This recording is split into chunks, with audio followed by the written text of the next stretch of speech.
A more diverse winners list, a Best Picture blunder, a joyous victory and misbegotten acceptance, these were the highs and lows as we saw them. Who knew a hostless Oscars might turn out to be a good idea? Sunday's ceremony, with its diverse winners list, made for a lively show, even if there were several head-scratchers. Here are the highs and lows as we saw them. We're a long way from #Oscars so white. On Sunday, the Academy fielded an immensely diverse slate of winners. 3 of the 4 acting winners were people of color: Regina King, If Beale Street Could Talk, Mahershala Ali, Green Book, and Rami Malek, Bohemian Rhapsody. Several filmmaker winners were: 2. Alfonso Cuarón, Best Director and Cinematography, for Roma, led a list that included winners for documentary feature, animated feature and animated short. The first African-American women to win Best Costume and Production Design, Ruth E. Carter and Hannah Beachler of Black Panther, made headlines. And of course there was the first competitive Oscar, Best Adapted Screenplay, for Spike Lee, BlacKkKlansman. The gender diversity in the tech categories was notable too. The essence of the Oscars is to give out long overdue awards to atone for its past mistakes while making new mistakes it will have to atone for years later. Nearly 3 decades after snubbing Do the Right Thing and naming Driving Miss Daisy Best Picture, the Academy finally gave Spike Lee his Oscar, Best Adapted Screenplay for BlacKkKlansman. Then, it handed its biggest prize to Green Book, which may as well have been titled Driving Miss Daisy 2. Its director, Peter Farrelly, Dumb and Dumber and Dumb and Dumber 2, was not required to produce a shelf of Oscar-worthy titles before receiving his own award. But the Academy couldn't resist another film in which American racism is neatly resolved through a white character's proximity to a black one. See also, Crash 2004, which ranks among the worst Best Picture winners ever. If Crash were released today, would the Academy stoop to reward it? On Sunday we got our answer. The New York Knicks won on Oscar night, and, in an even rarer occurrence, so did one of the team's most loyal fans, Spike Lee. Announcing that Best Adapted Screenplay was going to Lee and his collaborators for BlacKkKlansman, the actor Samuel L. Jackson shouted out his longtime collaborators' name the way his Do the Right Thing character, Mr. Senor Love Daddy, might have. Spike Lee, and Lee, who had won only an honorary Oscar in his 33-year feature career, was ready to celebrate, leaping into Jackson's arms before delivering the speech he'd seemingly been waiting to make his entire career. That joy turned serious as he told the audience, "Before the world tonight, I give praise to our ancestors who have built this country into what it is today along with the genocide of its native people." 7 nominations later, Glenn Close remains Oscar-less, retaining her less than enviable title of Most Nominated Living Actor, Male or Female, without a win. Close, who on Sunday resembled an Oscar statuette herself in a gold dress that weighed over 40 pounds, had been the Best Actress favorite for much of awards season, but it was Olivia Colman of The Favourite who took the trophy Sunday night. Glenn Close, "You've been my idol for so long," Colman said in her acceptance speech. "This isn't how I wanted it to be." With Maya Rudolph, Tina Fey and Amy Poehler, the Oscars seemed to be furiously overcompensating for its lack of a steward to lead the night.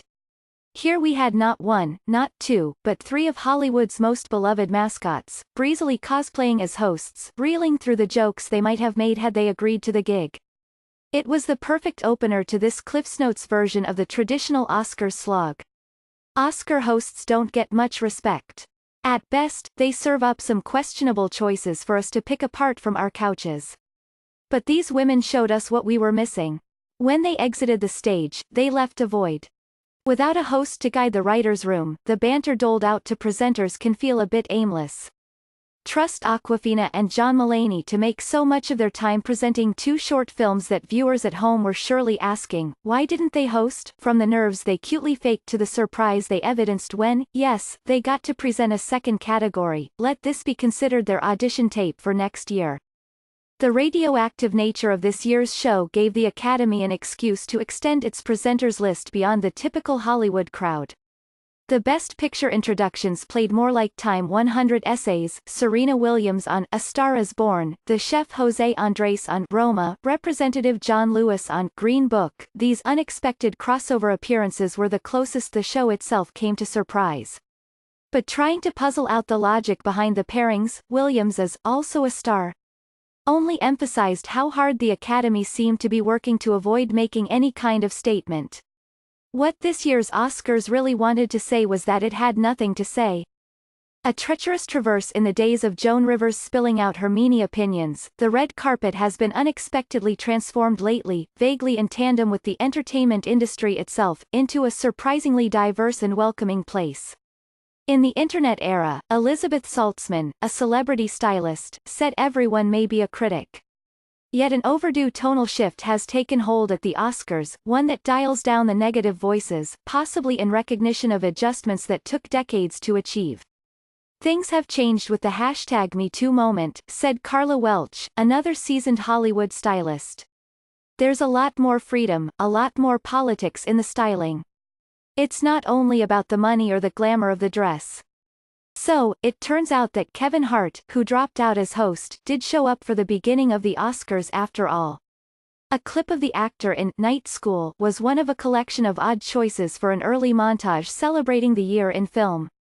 The segment included a few movies up for Oscars, and a whole lot more that were not even remotely, like Destination Wedding, I Feel Pretty, Venom, Love, Simon, Tag, and Life of the Party. The producers also found room to include one of the big snubs in the documentary category, Won't You Be My Neighbor? Seems like with this montage, it was an honor not to be nominated or host.